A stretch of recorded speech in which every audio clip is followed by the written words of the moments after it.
에베소서 계속해서 보겠습니다.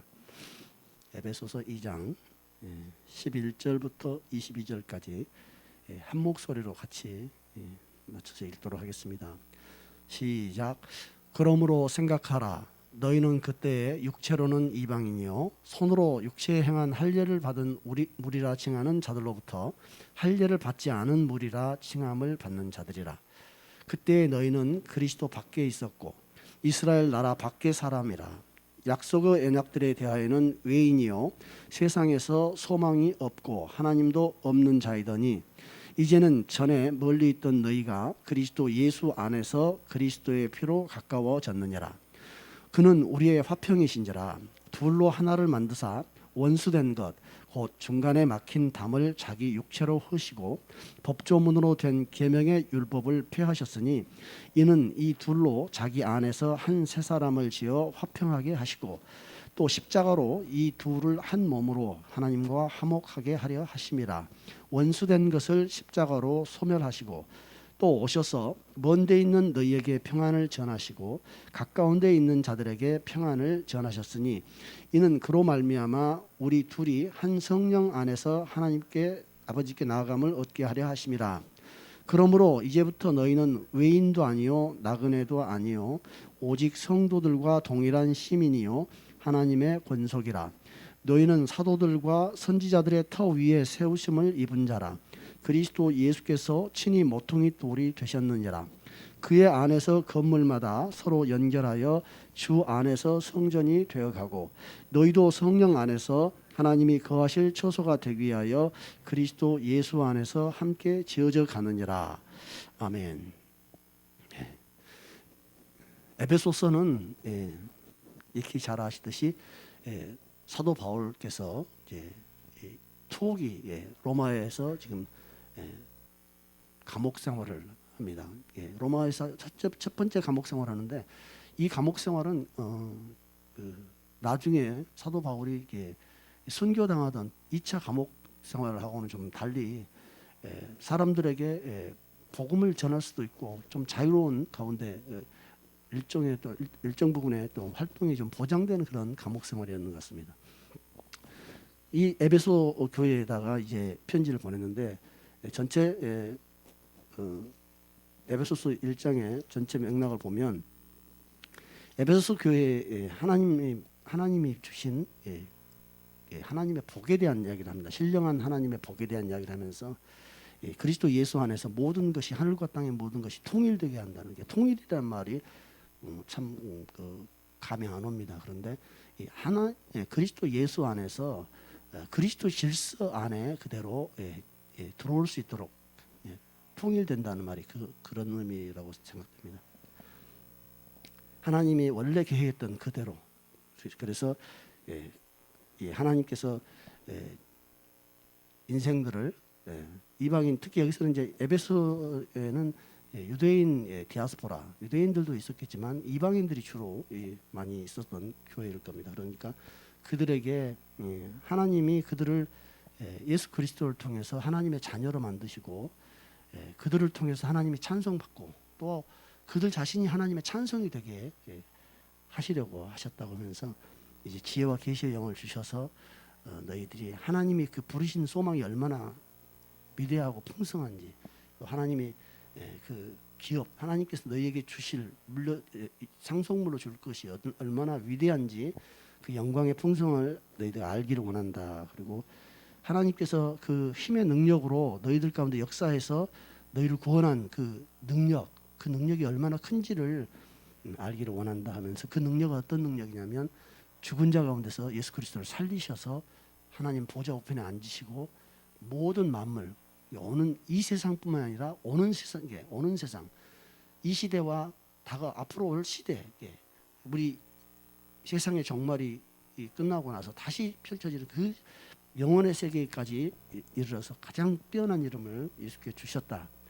그리고 너희를 이 공동체 교회라는 하나의 무리인 너희 위에 예수님이 그리스도가 머리가 되셨다. 그러니 너희는 그리스도의 몸이다. 이렇게 말씀하십니다. 그런데 그분은 사실은 너희들을 허물과 죄로 죽었던 너희를 살리신 것이다.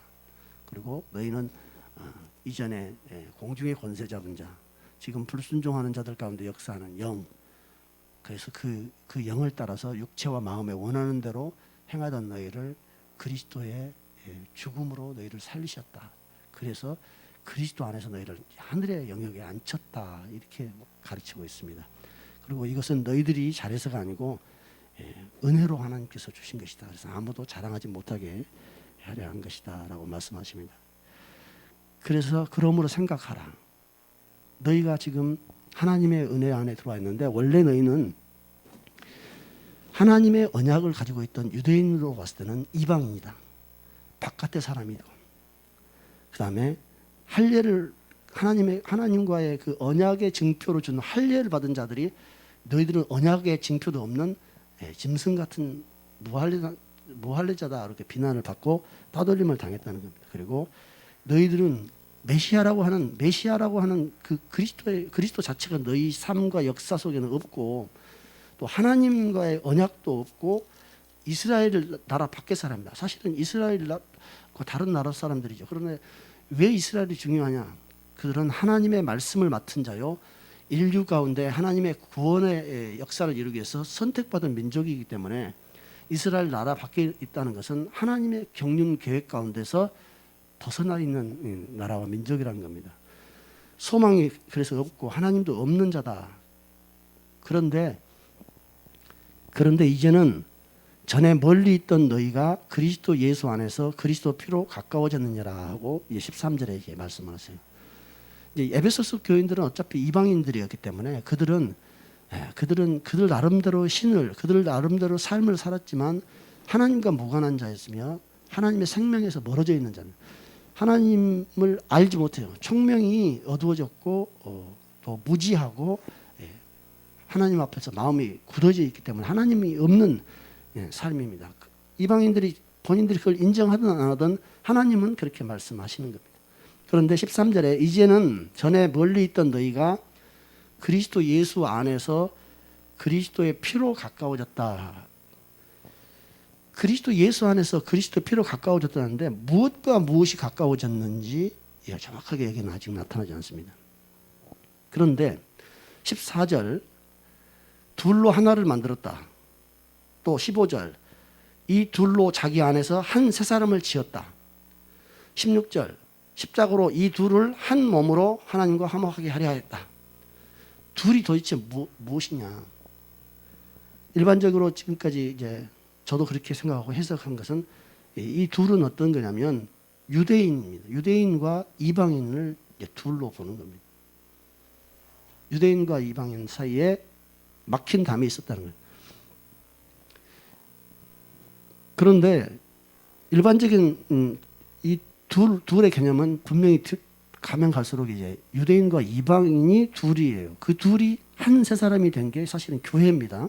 그런데 오늘 세번역과 쉬운 성경에는 이렇게 번역을 해놨어요. 13절 여러분이 전에는 하나님에게서 멀리 떨어져 있었는데 이제는 그리스도 예수 안에서 그분의 피로 하나님께 가까워졌습니다.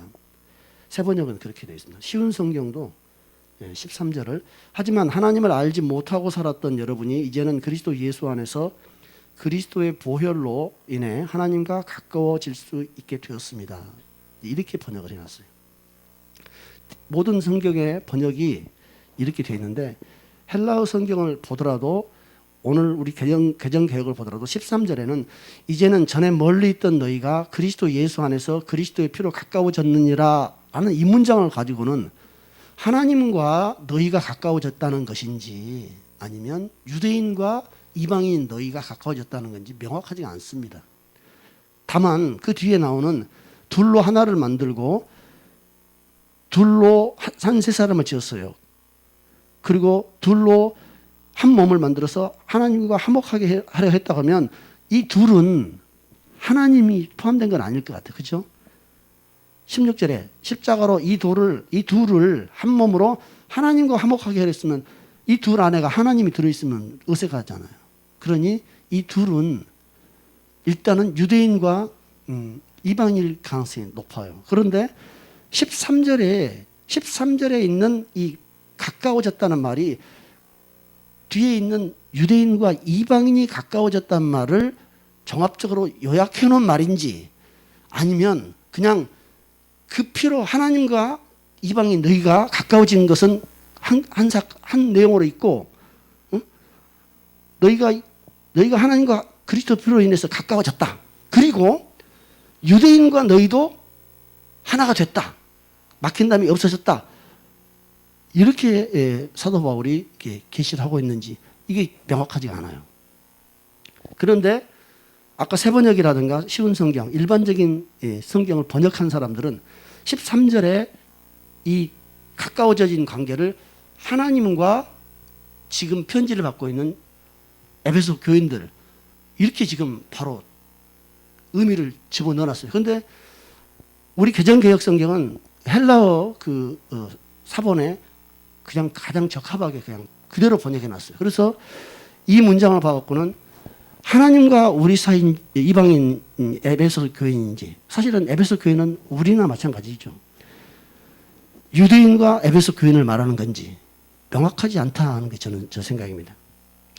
그런데 문제는 하나님과 이방인 너희들이 그리스도의 피로 인하여 가까워졌다. 전에는 멀리 있다가 가까워졌다. 이래도 맞아요. 왜냐하면 하나님과 원수되었던 자들이 그리스도의 피로 화목하게 되었으니까 하나님과 이방인인 에베소 교인이 가까워진 건 분명합니다. 그런데 이 13절 이 문장이 14절, 15절, 16절로 이어지는 문장과 같은 내용을 다른 말로 표현하고 있는 거라면 13절을 하나님에게서 멀어져 있던 너희가 그리스도 예수 안에서 하나님과 가까워졌다라고 바로 이렇게 의미를 추가해서 번역한 것은 조금 온당치 못하다.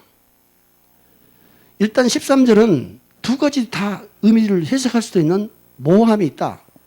그런데 14절에 이렇게 나옵니다. 그는 우리의 화평인지라. 화평은 싸우지 않는 걸 말합니다. 마음 편하게 서로 좋게 지내는 겁니다. 이것을 평화라고도 합니다. 샬롬. 근데 샬롬이라는 것은 어떤 의미냐면 전쟁이 없는 상태가 아니라 그야말로 하나님의 그 능력입니다. 사실은 샬롬은 하나님의 질서가 바로 잡혀있는 상태, 하나님과의 관계가 완전하게 되어 있는 상태가 샬롬이지, 안 싸우고 서로 공격 안 하고 뭐 이런 정도가 아니라 하나님의 그 질서가 굳건하게 서 있는 상태. 그래서 샬롬은 평강은 사단을 쳐버릴 수 있는 권능입니다. 평강이 곧 화평이요 평화인데, 이 평강은 빌립보서 4장에서 그리스도 예수 안에서 하나님의 모든 지각에 뛰어난 하나님의 평강이 그리스도 예수 안에서 너희의 마음과 생각을 지키시려 할 때는 너희 마음 편해질 것이다 하는 이런 정도의 평안이 있을 것이다. 이게 아니라 이 평강은 성경을 쭉 보면 제가 한번 기도원에서 말씀을 전한 적이 있습니다. 평강은 권능입니다. 권능. 그 평강 아래에 사단이 바로 굴복해야 돼요. 이 평강은 마음 편한 거 아닙니다. 정말 평강은 권능이 있어야 됩니다. 권능으로 차지하는 것이 평강입니다. 주님은 우리의 평강이다. 우리의 평화다. 우리의 화평이다. 어떤 권능이냐면 둘로 하나를 만드사 원수된 것, 중간에 막힌 담. 원수된 것은 뭐냐면 적대감입니다. 적대감. 그것이 어떤 적대감이냐면 이 둘을 보면 유대인과 이방인 사이에 적대감이 있었어요. 유대인은 하나님의 말씀이 있었고 하나님이 그들의 신이었습니다. 이방인은 하나님 바깥에 있는 자들이었기 때문에 저들은 저주받은 자들. 이방인 입장에서는 누구 신이나 우리 신이나 누가 더 세냐 한번 싸워보자 이렇게 말했지만 하나님 백성은 저들의 신은 다 헛것이다는 거예요. 사단적인 거는. 지금 오늘날 세계 많은 종교들이 있어 기독교 너희들만 독선적으로 구원이 있냐고 비난하지만 하나님은 우리에게 그걸 가르쳐 주셨습니다. 그래서 하나님과 유대인과 이방인 사이에는 하나님으로 인해서 그들은 원수가 되어 있는 거예요. 율법으로 인해서. 율법은 하나님의 말씀입니다. 이것을 그리스도가 하나님의 화평이라는 거예요. 그리스도가 평강이시고 화평인데 어떤 식의 평강이 됐냐면 둘로 하나를 만들었는데 무엇으로 둘로 하나를 만들었냐면 원수된 것을 자기 육체로 허셨다는 거예요. 중간에 막힌 담이 있다는 거예요. 그 중간에 막힌 담이 여기서는 유대인과 이방인 사이에 분명히 하나님의 말씀으로 인한 구분이 있는 겁니다. 그런데 따져놓고 보면 17절에 오셔서 먼 데 있는 너희에게 평안을 전하시고 가까운 데 있는 자들에게 평안을 전하셨다는 말씀을 하셔요. 먼 데 있는 자들이라는 건 사실은 지리적으로 멀다는 의미도 있지만 하나님 앞에서 멀어 있는 자들, 이방인을 말합니다.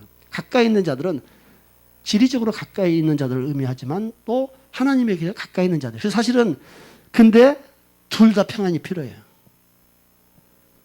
이방인도 하나님의 평안이 필요하고 유대인도 하나님의 평안이 필요해요. 유대인은 율법만 있으면 되는 것이 아니고 이 평안이 필요하다. 이 평안은 어떻게 왔냐?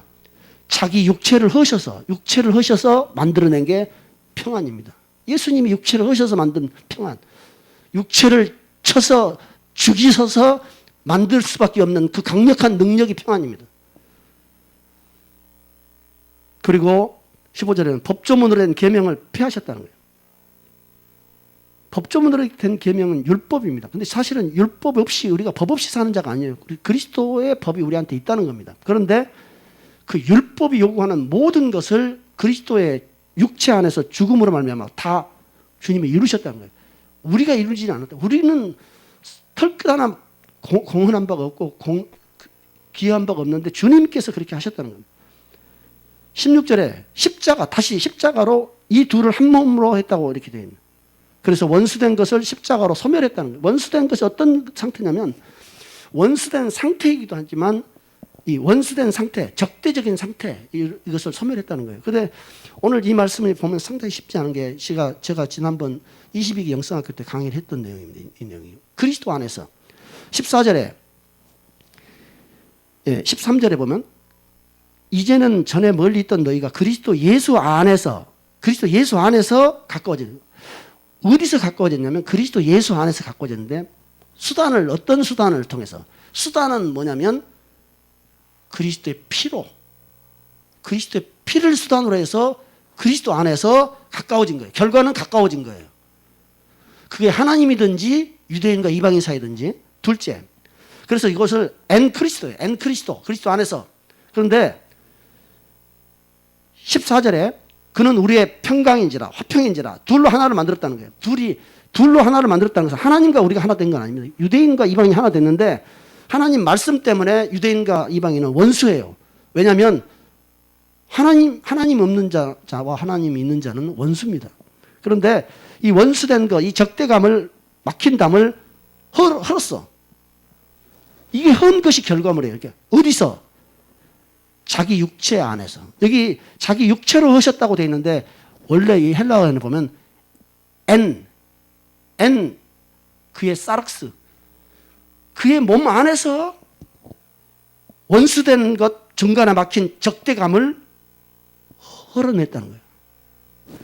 그리스도 예수 안에서 가까워진 것처럼 둘이 하나가 돼서 결국 막힌 담을 헐었어요. 둘이 하나 되게 하기 위해서 막힌 담을 헐 겁니다. 그런데 그것이 여기서는 자기 육체로라고 하면 육체로라는 것은 뭐냐면 예수 그리스도의 육체를 죽여서 육체의 죽음을 수단으로 해서 담을 헐었다. 이렇게 해석할 수도 있어요. 그러나 헬라어를 보면 모든 영어 성경이나 또 보면 자기 육체로 헐었다라면 삽으로 흙을 퍼뜨리면 삽은 도구죠. 수단이죠. 근데 예수님의 육체는 도구일 뿐만 아니고 예수님의 육체 안에서 이 막힌 담을 헐었다는 거예요.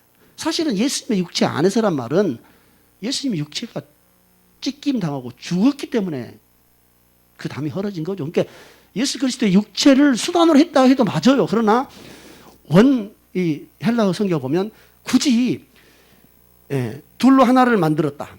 원수된 것, 그 적대감, 그 중간에 막힌 담, 유대인과 이방인의 그 중간에 막힌 담을 자기 육체 안에서 허셨다. 자기 육체 안에서.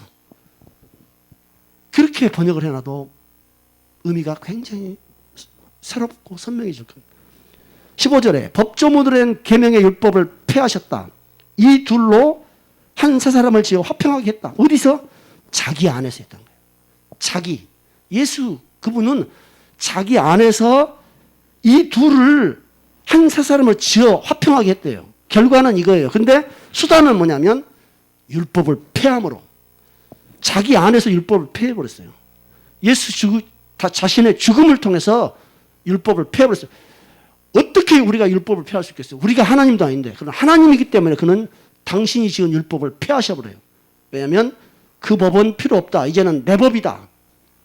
내 육체 안에서 내가 내 생명을 주고 그 율법의 요구를 내가 다 들어버렸다. 왜냐하면 율법은 그리스도로부터 온 겁니다. 하나님이 주신 거예요. 모세, 천사를 통해서 왔지만 이제는 그 율법을 충족하지 못하는 모든 자들을 다 죽일 수밖에 없는 살인 도구가 되어 있고 사형 도구가 되어 있지만 예수께서는 자기 육체 안에서 율법을 헐어버렸어요. 그러면 우리는 폐기론자냐? 아니죠. 우리는 율법을 폐기한 자가 아닙니다. 예수께서 율법을 폐기하셨어요. 예수께서. 우리는 여전히 율법이 살기등등하게 우리를 노려보고 있습니다. 그러나 우리가 예수 안으로 들어가면 율법을 자기 육체로 하신 예수 안에 들어가면 율법이 우리에게 아무것도 할 수 없다는 겁니다.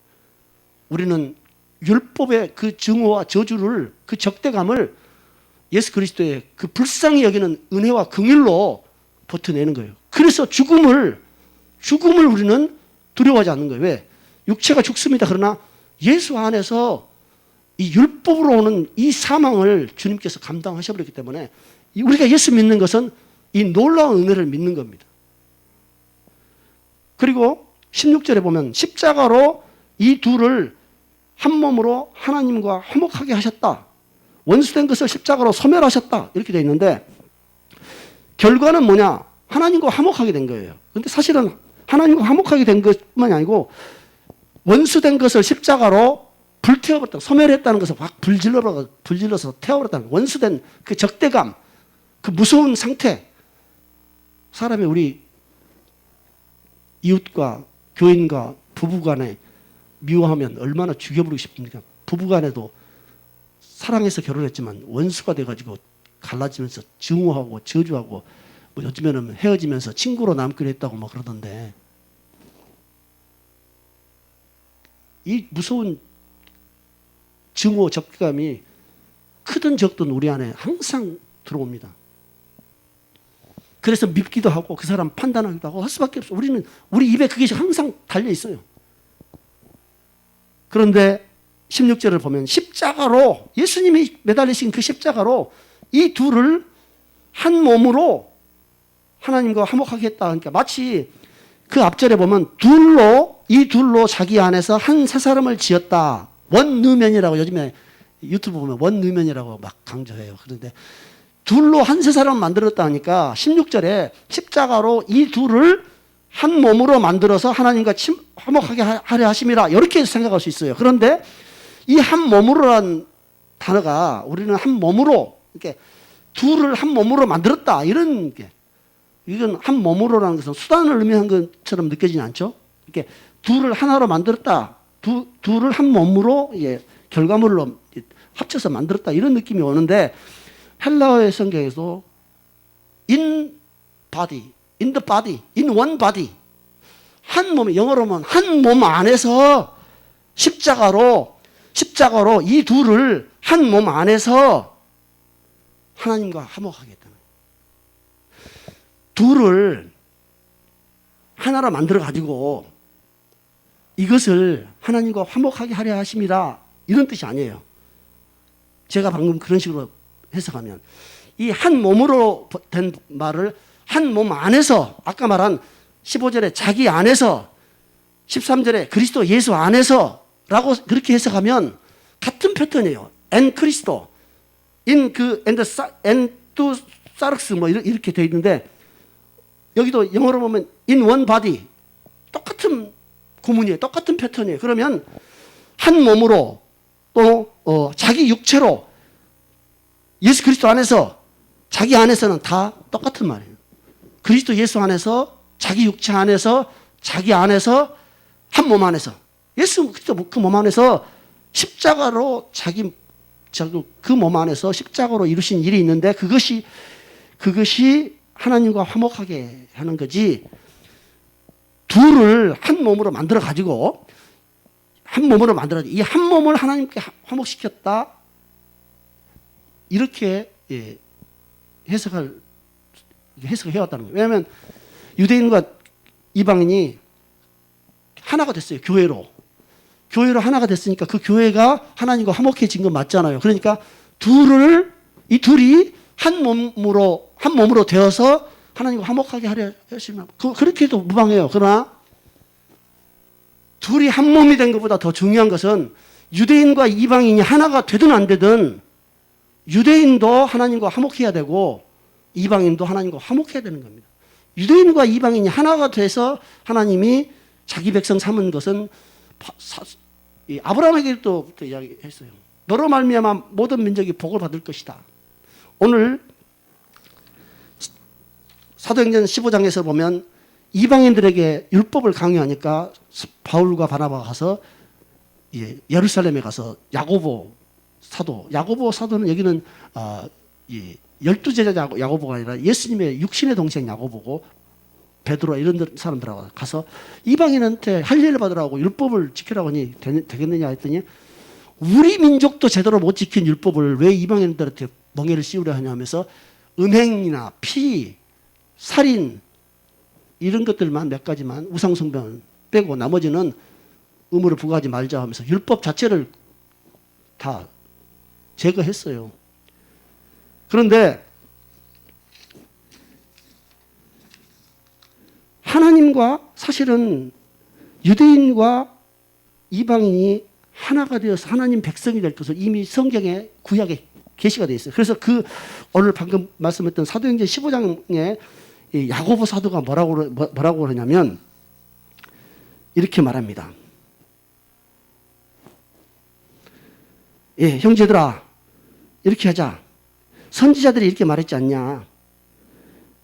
선지자들이 내가 돌아와서 다윗의 무너진 장막을 다시 지으며 또 그 허물어진 것을 다시 지어 일으키리니 이는 그 남은 사람들과 내 이름으로 일컬음을 받는 모든 이방인들로 주를 찾게 하려 함이라. 이 사도행전 15장에 있는 말씀을 제가 잠깐 보겠습니다. 사도행전 15장 17절.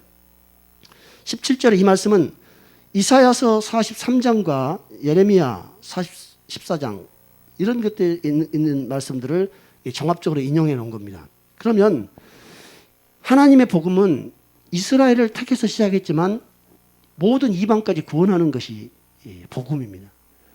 아브라함을 택하면서 아브라함의 자손인 이스라엘만 구원하는 것이 아니고 아브라함으로 말미암아 모든 열방이 복을 받게 하려는 것이 하나님의 계획입니다.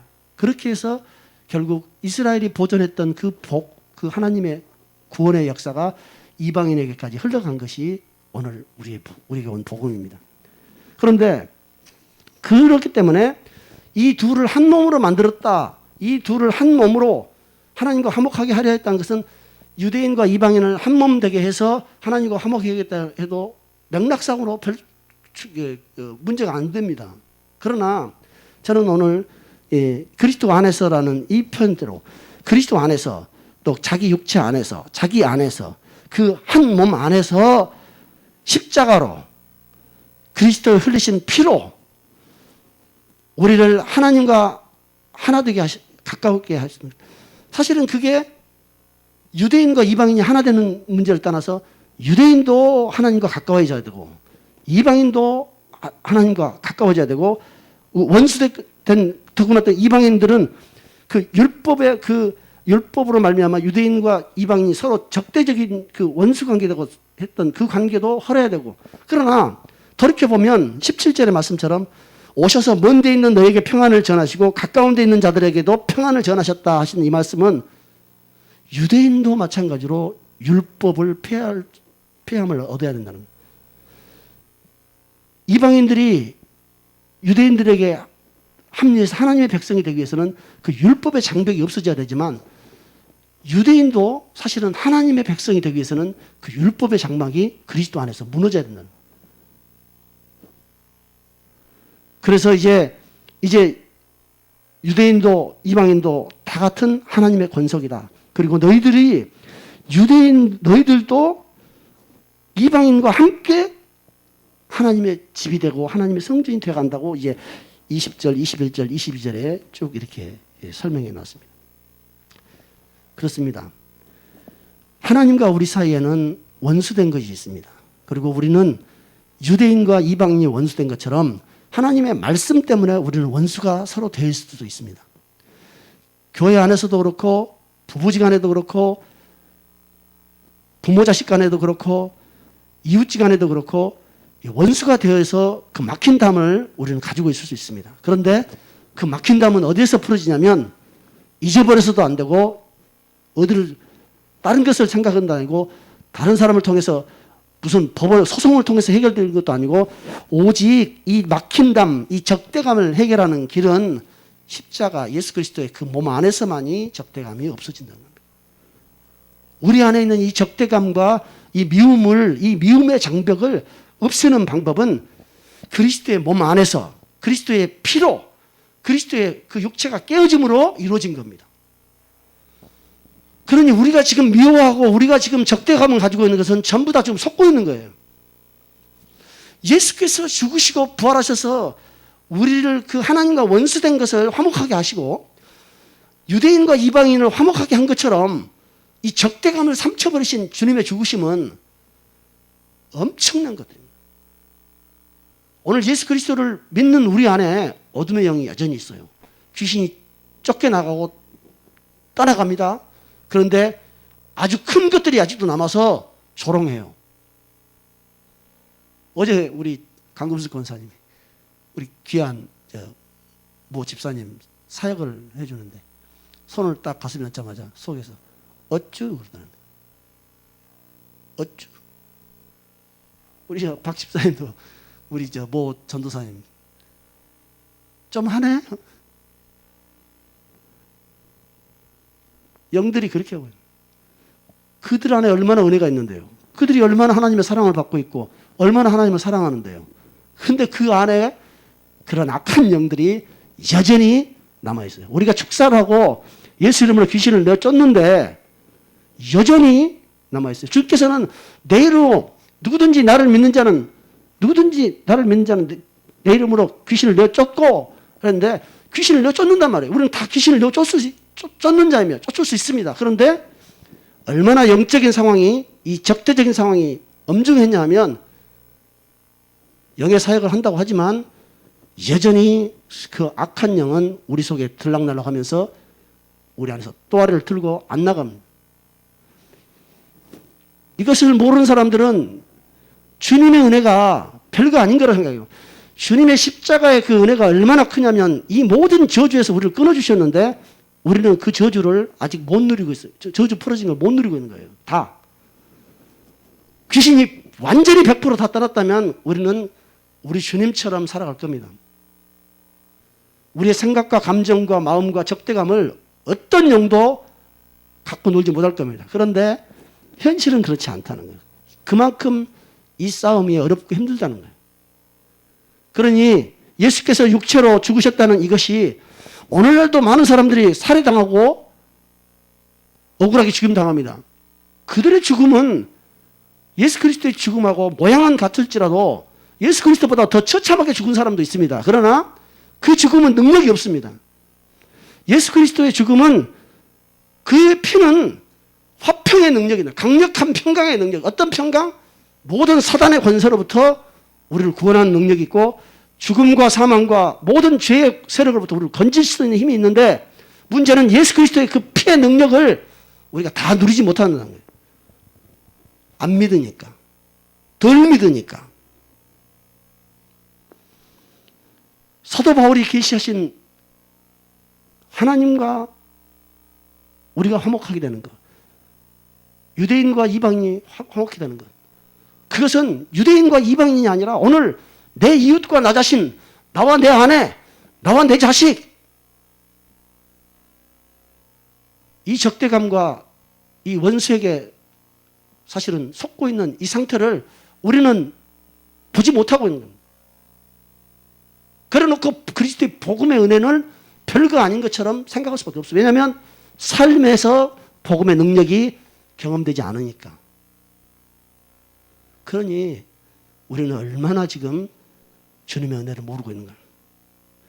우리가 주님의 은혜를 알기를 원합니다. 정말 주님이 우리의 눈꺼풀을 벗겨주시고 우리의 가슴을 찢어서 이 주님의 은혜를 깨달을 수 있게, 이 주님의 은혜를 깨달으려면 악한 영들과 더러운 것들이 우리에게서 쫓겨나가요. 이 원수된 것, 이 적대감이 그리스도 안에서 멸해졌고 소멸됐으며 완전히 이 원수된 것을 부셔버렸다는 거죠. 막힌 담을 부셔버린 예수님의 능력이, 예수님의 피의 권능이 우리에게 임해야 합니다. 그게 평강입니다. 그게 화평입니다. 그냥 마음 편한 것이 평강이 아니고, 전쟁 없는 것이 평강이 아니고, 이 더러운 것으로부터 완전하게 자유를 주시는 주님의 권능이 평강입니다. 예수는 우리의 평강이라. 그는 우리의 화평인지라. 그는 우리의 평안이라. 그런데 그는 잘 자란 것에 평화진데 되지만 큰 것은 평화를 못 주는 상태가 지금 되어 있습니다. 우리가. 어쭈? 웬만한 더러운 귀신들은 다 나갔는데 아주 고질적인 것들은 속에서 우리를 조롱하고 있습니다. 어쭈? 좀 하네. 우리 주님의 십자가의 그 피, 원수된 것, 그 적대감, 중간에 막힌 담을 자기 육체로 허셔서 하나님과 너희의 완전한 평화, 평강의 능력을 맛보아라. 그리고 너희들끼리 완전한 평화와 평강을 맛보아라. 주님이 이렇게 우리에게 은혜를 주셨습니다. 그래서 이것을 믿고 이것을 향해 달려가는 그의 백성은 성전으로 지어져 가는 겁니다. 그냥 벽돌로 굴러다닌 겁니다. 벽돌로 굴러다니고 집이 흩어져 갖고 이게 집도 아니고 주님이 거하실 집의 처소는 바로 이러한 평강의 지배에서 적대감과 미움과 더러움이 끝나버려야 되는데 여전히 제 속에서도 온전한 평강이 지배하지 못. 평강이 너를 다스려야 하라. 평강이 다스려야 하는 건 네 마음 편해라. 뭐든지 염려 근심 없어서 형통하고 자식들 잘 되라. 이 소리가 아니라 이 더러운 것을 완전히 지배한 평강이 너를 지배해라. 아무것도 염려하지 마라. 오직 기도와 간구로 너희 구할 것을 하나님께 감사함으로 아뢰라. 그러면 모든 지각, 세상의 어떤 지각, 우주와 오는 세상과 이 세상에 있는 어떤 천상적 영들의 그 지각보다도 더 뛰어난 하나님의 평강이, 그 권능이 너희 마음과 생각을 지켜주시리라. 오늘 저는 저에게 이 설교를 하고 있습니다. 십자가가 나와 하나님 사이를 완전하게 화목하게 하기를 원합니다. 우리는 다 하나님과 화목하게 된 자입니다. 그런데 10%만 화목하게 됐고 15%만 화목하게 됐고 50%만 화목하게 됐고 90%만 화목하게 되었고 여전히 완전하게 누리는 화목을 우리가 못 누리고 있습니다. 우리 안에 있는 어둠의 영들이 쫓겨나가는 분량만큼 우리는 주님과 화평을 누릴 것이며 주님의 피가 얼마나 감사하고 귀한지 우리는 참으로 경험하며 증언할 수 있을 겁니다. 우리가 정말 주님이 이런 은혜를 주시기 원합니다. 그래서 주님의 그 피로 말미암아 주님의 그 사랑과 은혜가 입에 발린 말이 아니라 우리 안에 심령의 능력으로 임해서 그 평강이 모든 어둠과 고통과 불안과 슬픔을 싹 부셔주시기를 원합니다. 우리는 이 더러운 영을 쫓기 시작했습니다. 예수 이름으로 우리는 귀신을 내쫓는 자입니다. 더 내쫓고 이 적대감을 더 내쫓아야 하는데 귀신은 내쫓으면서 우리 속에 있는 적대감과 미움은 내쫓지 못하는 이런 미혹된 마음, 속고 있는 것은 얼마나 불행한 일입니까? 우리 모두 서로 용서하며 서로 사랑하기를 원합니다. 우리 교회는 참으로 진실로 더러운 귀신을 내쫓는 교회 되기를 원합니다. 그러므로 우리 교회는 더더욱이나 미움과 다툼이 많을 수밖에 없습니다. 왜냐하면 원수가 귀신과 미움은 다른 것이다. 너희는 귀신을 많이 내쫓아라. 그러면서 서로 미워해라. 원수가 우리를 속입니다. 제 자신 안에 있는 사랑 없음을 용서해 주시기 바랍니다. 설교할 자격도 없는 자지만 주님께서 우리를 불쌍히 여기셔서 우리 안에 있는 이 어둠과 슬픔과 미움과 이 더러운 적대감을 귀신들과 함께 다 내쫓아서 예수님의 평강이 우리를 완전하게 지배해 주시는 행복한 그리스도의 자녀 되기를 원합니다. 하나님의 자녀 되기를 원합니다. 기도하겠습니다.